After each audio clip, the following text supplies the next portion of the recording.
Assalamualaikum warahmatullahi wabarakatuh.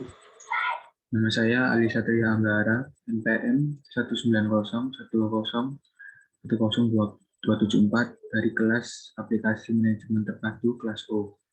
Di sini saya akan menjelaskan tentang tugas UAS, yaitu tentang modul PT Bulan Sabit.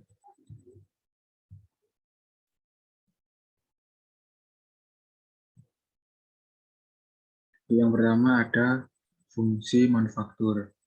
Fungsi manufaktur di sini terbagi menjadi 4. Yang pertama adalah planning, di mana planning ini merupakan perencanaan yang harus dilakukan oleh mereka yang berada dalam peran manajemen untuk terus memeriksa kemajuan tim di dalamnya, agar mampu membuat penyesuaian yang tepat dan mempertahankan gambaran yang jelas terkait tujuan dan juga target industri yang lebih besar. Rencana tersebut juga bisa melibatkan pengalokasian terhadap sumber daya karyawan dan tanggung jawab dari pendelegasian dan juga menetapkan jadwal dan standar yang dinilai realistis untuk diselesaikan. Bagian besar fungsi perencanaan tersebut terdiri dari menentukan tanggung jawab tentang apa yang harus diberikan kepada pihak karyawan, menetapkan tingkat prioritas serta beberapa tugas tertentu, dan juga melakukan penjadwalan. Yang kedua adalah fungsi organizing. Dengan menetapkan proses dan juga struktur internal hingga mengetahui karyawan atau tim mana yang nantinya paling sesuai untuk melakukan beberapa tugas spesifik, menjaga seluruh karyawan dan seluruhnya secara terorganisir adalah salah satu fungsi penting dari manajemen manufaktur. Cara ini akan bisa dilakukan dalam bentuk penyesuaian waktu untuk suatu proyek ataupun mengalokasikan kembali tugas dari tim yang satu ke tim yang lainnya. Yang ketiga adalah leading. Pemimpin yang bisa memanifestasikan dirinya dengan baik, seperti mengenali kapan karyawan memerlukan dorongan tertentu dan pujian tertentu untuk bisa menangani konflik yang terjadi di dalam suatu perusahaan.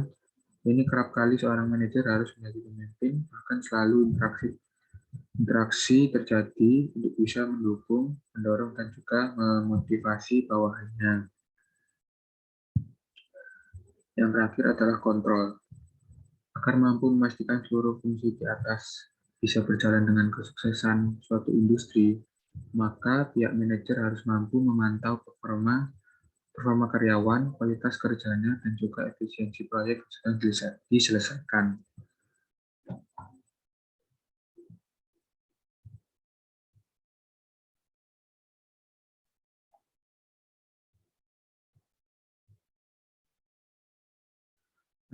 Untuk soal yang berikutnya adalah membuat modul persediaan untuk PT Bulan Sabit sebanyak 20 barang.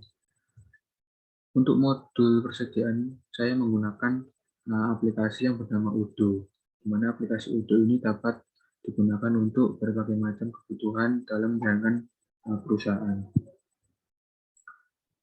Untuk langkah pertama yaitu kita masuk ke Google, lalu mengetik web Udo, lalu memilih aplikasi Udo, maka akan muncul tampilan seperti ini.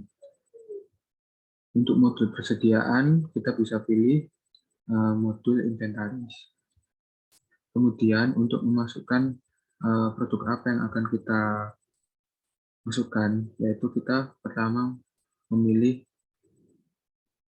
produk, lalu akan muncul tampilan seperti ini, di mana kita bisa langsung memasukkan nama dari produk yang akan kita jual, lalu memasukkan harga dan biaya pengeluaran dari produk tersebut.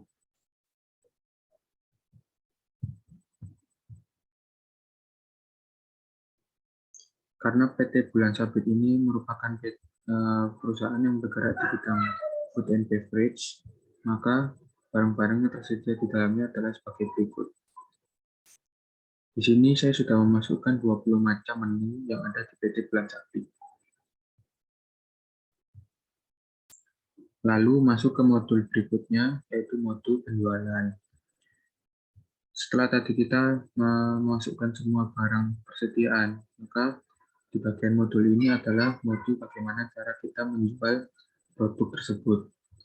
Langkah pertama, setelah kita keluar dari modul persediaan, maka kita bisa langsung memilih modul sales, di mana tampilan awalnya setelah kita memencet modul sales, kita bisa langsung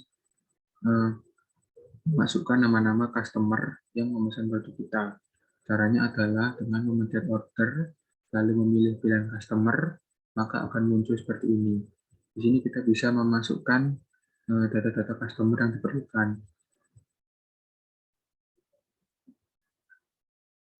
Setelah memasukkan nama-nama customer, maka akan muncul tampilan di mana halaman tersebut berisi nama-nama customer yang memesan produk kita. Setelah itu, kita bisa lanjut ke step berikutnya, yaitu adalah menentukan order. Cara menentukan order itu adalah dengan memilih pilihan order. Lalu kita pilih order, maka akan muncul tampilan ini.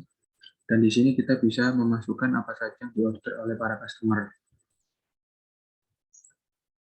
Untuk customer pertama, yaitu customer dengan pembayaran secara kredit, di mana jangka waktu pembayaran customer tersebut adalah sekitar 15 hari, dengan rincian pesanan sebagai berikut.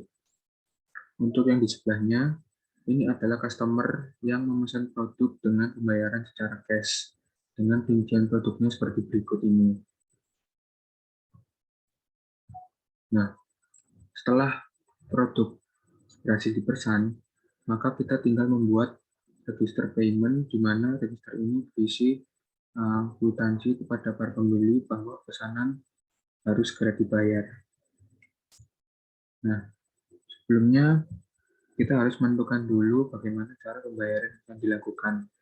Untuk pembayaran secara kredit, maka jurnal yang dimasukkan adalah bank dengan estimasi pembiayaan sekitar 15 hari, dan kalau pembayaran secara cash, maka jurnal yang dimasukkan adalah jurnal cash dengan pembayaran di hari itu juga.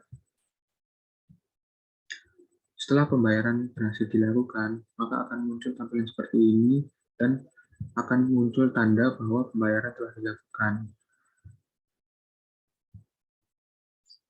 Setelah pembayaran itu dilakukan, maka pesanan bisa langsung diantarkan kepada customer. Customer juga akan mendapat bukti pembayaran bahwa pembayaran itu telah dilaksanakan dengan mengirimkan bukti tersebut melalui email yang telah dimasukkan di data para pelanggan. Nah, berikut ini adalah hasil penjualan yang telah dilakukan oleh antara PT Bulan Sabit dengan customer-nya, dengan total penjualan yaitu 242.000. Setelah melakukan penjualan, maka akan kita lanjutkan dengan modul akuntansi atau modul pencatatan keuangan, di mana modul ini akan berisi tentang pencatatan keuangan yang telah dilakukan oleh perusahaan dalam transaksi hari itu. Langkah pertamanya, setelah kita keluar dari modul sales, yang berikutnya adalah modul accounting. Setelah kita pilih modul accounting, maka akan muncul tampilan seperti ini, di mana akan muncul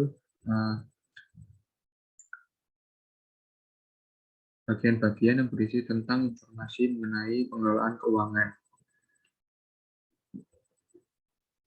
Di sini juga berisi bagaimana cara pembayaran yang dilakukan oleh customer, di mana ada pembayaran secara kredit yaitu melalui bank dan pembayaran melalui cash. Nah, berikut ini adalah bukti laporan pemasukan keuangan yang telah dimasukkan secara otomatis ke aplikasi Odoo sebagai aplikasi pencatatan keuangan.